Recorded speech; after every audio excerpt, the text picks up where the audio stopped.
my channel. My name is Christy Yoder, founder and CEO of Smart VAs. I host a podcast show titled Master Delegator, formerly known as Delegate Your Way to Success. Can I tell you a secret about me? I am obsessed with teamwork and delegation.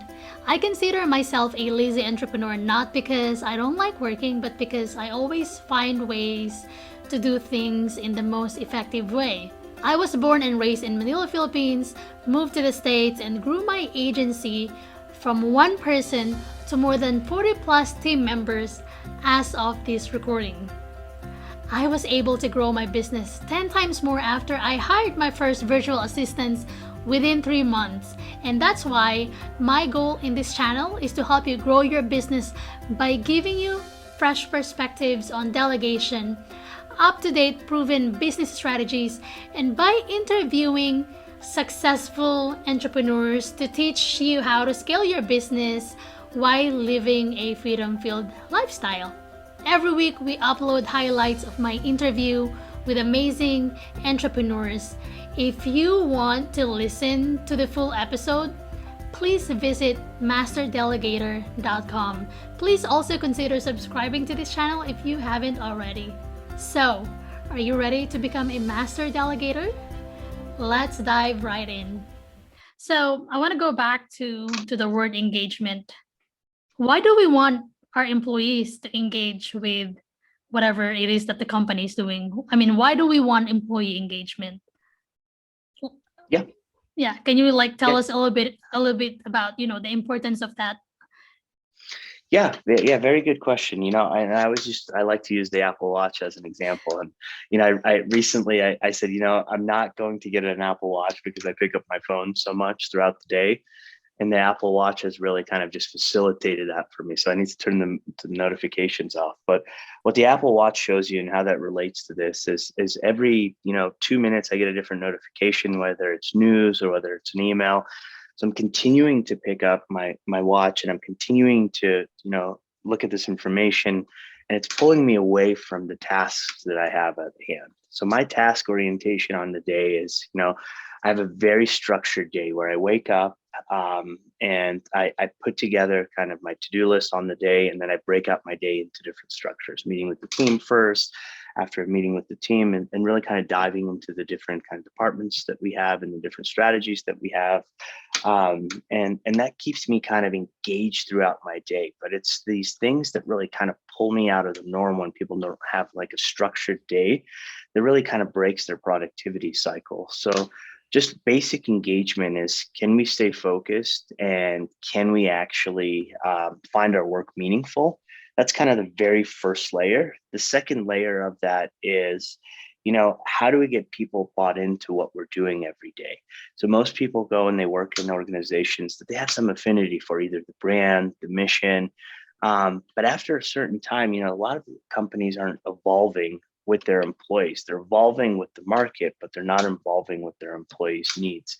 And really, engagement is a proxy to be able to connect with your employees and develop that sense of community, because it really allows people to work harder, longer, smarter, and really feel fulfilled with their work. And that fulfillment is what retains employees, because they know that they're making a difference, they are learning, they are being challenged. And the only way to really do that is by having them engaged and not picking up the watch and looking at the different notifications all day, as an example. So Exactly. Yeah. Are you sick and tired of being overwhelmed and afraid you'll never scale your business? Meet Smart VAs. Unlike many virtual assistant agencies that only assign one dedicated virtual assistant, we provide flexibility for growing businesses by assigning a team of experienced virtual assistants that can do different tasks to support your continuous growth. Visit smartvas.online to book a free discovery call and start growing your business.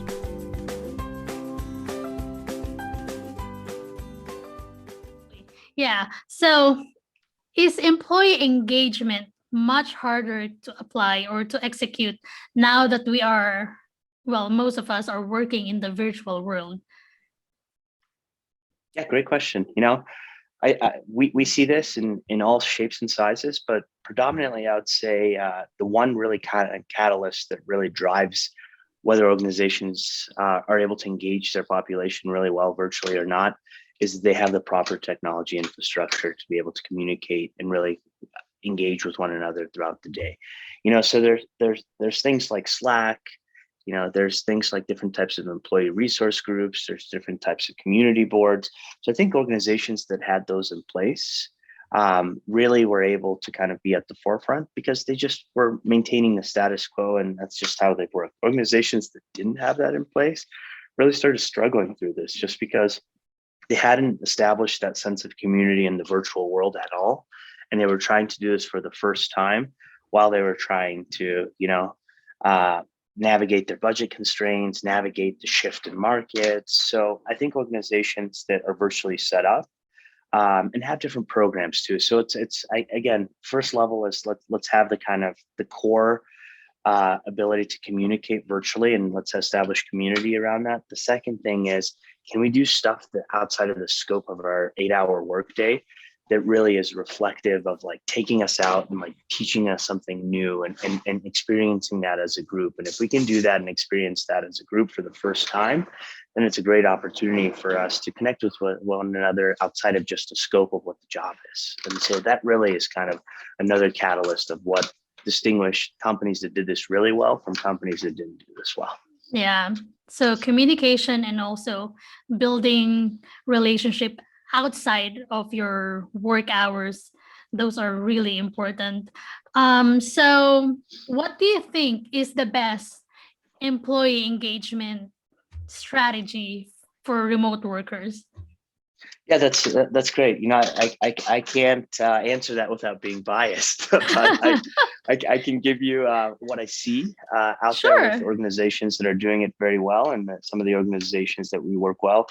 I think when an organization has like a very holistic offering, so they're able to create an environment where people, one, have the ability to communicate frequently throughout the day, and are able to do that in a way that is not judgmental, unbiased, and are just comfortable being themselves in the workplace. So I think that's like at the very basic level.